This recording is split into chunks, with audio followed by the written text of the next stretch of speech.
It makes you realize how much you take the simple things for granted. Like peeing. Share on Pinterest. He knew that many of my needs would be put aside when I had the baby. I knew that I would need a lot of help.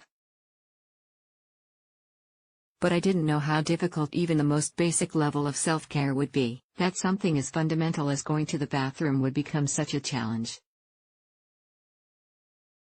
The postpartum self-care struggle is real.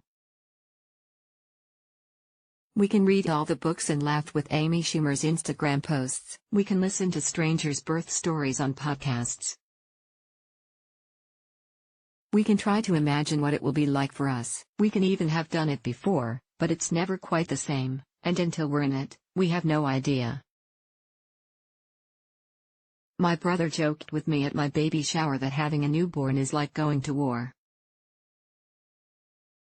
No amount of training can prepare you for what it's really like in the trenches. Still, I am a planner. He spent much of my third trimester getting ready for those first 40 days. The first 6 weeks after having a baby are considered a critical time for healing in many cultures. Some even believe that how you take care of yourself during this time sets you up for later pregnancies and menopause. No pressure, right? I made padsicles of frozen maxi pads doused in alcohol-free witch hazel in hopes for a vaginal birth. I stocked up on high-waisted underwear and bought a bassinet that came right up to the bed, in case of a C-section. I reminded my husband every night that I would need extra help around the house. We don't have the proverbial village every pregnancy expert seems to hammer home that we should. Does anyone these days? So we hired one in the form of a postpartum doula. But as my brother forewarned, no amount of planning could have fully prepared me. I was shocked at how difficult it was to balance my personal care and healing with learning to take care of this new being. I mean, how do you prepare for only sleeping 4 hours total over the course of days when you once needed 9 uninterrupted hours a night to function? Or that every step you take will be painful because you threw your back out during labor? Or had your abdomen cut open for a C-section? Or that you're unable to feed yourself even though you're starving, because the baby needs to constantly be held?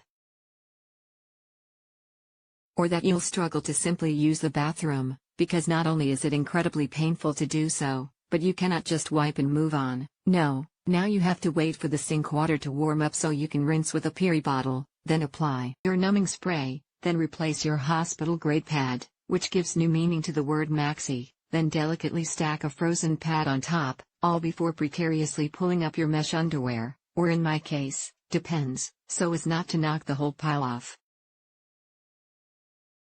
Meanwhile, the baby is having a meltdown in the other room and your partner is yelling, "I think he needs to eat." How much longer do you need? There is no way to prepare for that. Can you ever be prepared? Sure, your friends warned you that taking a shower would be challenging and that it would be a while before you got to treat yourself with something like getting your nails done again, but no one talks about how it feels to have to ask permission to brush your teeth, or to go to a doctor's appointment, or to take a sitz bath, which, despite its name, is far from being as luxurious as an actual bath. And that's if you're lucky enough to have someone who can step in for you to do all these things you once took for granted. No, nothing prepares you. Just as nothing prepares you for the insane amount of love that you feel for this little being, this virtual stranger for whom you are willing to sacrifice everything. The immense gratitude you feel for your partner or support person when they take one of the night feeds so you can just pump and go back to sleep. Or how incredibly amazing it feels when you can finally go to the bathroom without having to lug in an armful of hygiene items. Yes, the postpartum self-care struggle is real, but it's also temporary and maybe, in some ways, necessary. It throws us into the deep end of what it means to care for another, so much that we are willing to put even our most basic needs aside. Because before you know it, one morning you'll get to brush your teeth and do a little yoga as your little one plays beside you, and you will realize that they're needing you a little less every day. And although you're happy to get back your self-care time, you'll actually miss those early days when you were this little person's whole universe and they were yours. Sarah Ezrin is a motivator, writer, yoga teacher, and yoga teacher trainer. Based in San Francisco, where she lives with her husband and their dog, Sarah is changing the world, teaching self-love one person at a time. For more information on Sarah, please visit her website, www.sarahhezrinyoga.com.